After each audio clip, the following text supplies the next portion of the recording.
جی बिस्मिल्लाहिर्रहमानिर्रहीम। आज का जो हमारा मौजू है ये रमज़ान के दौरान इबादत और जो हम कहते हैं क़याम करते हैं रातों को, उसके बारे में है कि हज़रत अबू हुरैरा रज़ी अल्लाह ताला अन्हु से मरवी है कि रसूलुल्लाह सल्लल्लाहु अलैहि वसल्लम ने फरमाया, नमाज तरावी पढ़ने की रग़बत आप दिलाया करते थे लेकिन हुक्मन नहीं फरमाते थे। चनांचे फरमाते हैं कि जिसने रमज़ानुल मुबारक में हसूल सवाब की नीयत से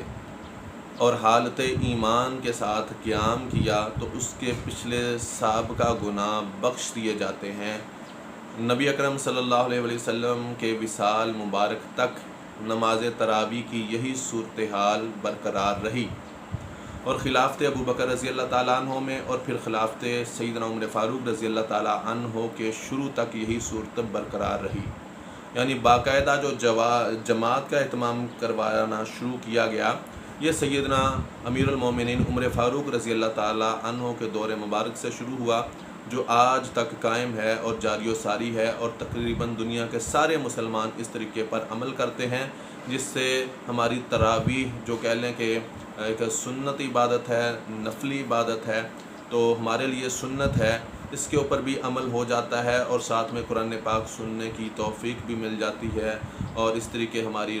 तरावी की जो रकात हैं वो भी मुकम्मल हो जाती हैं। इससे पता ये चला कि तरावी पढ़ना जो है ये अल्लाह के नबी अलैहिस्सलातु वस्सलाम की हमारे लिए सुन्नत मुबारका भी बनती है। और इसी तरीके अल्लाह के नबी अलैहिस्सलातु वस्सलाम ने फरमाया कि हज़रत इबादा बिन सामत रज़ी अल्लाह ताला अन्हु से मरवी है, उन्होंने अर्ज़ किया कि या रसूलल्लाह सल्लम हमें शब कदर के बारे में बताएं। तो आपने फरमाया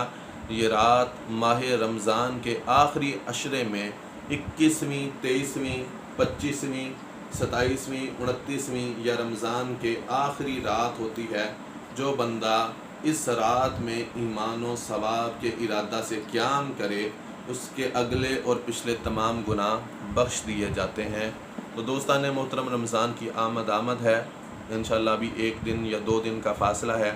तो आप और मैं सब मिलकर अल्लाह के हुज़ूर अपने रब को राज़ी करें, रमज़ान के रोज़ों रखने का ज़्यादा से ज़्यादा अदब व एहतराम करें, क्योंकि अल्लाह के नबी अलैहिस्सलातु वस्सलाम का फरमान ये भी है कि जिसने जानबूझकर रमज़ान का एक रोज़ा छोड़ा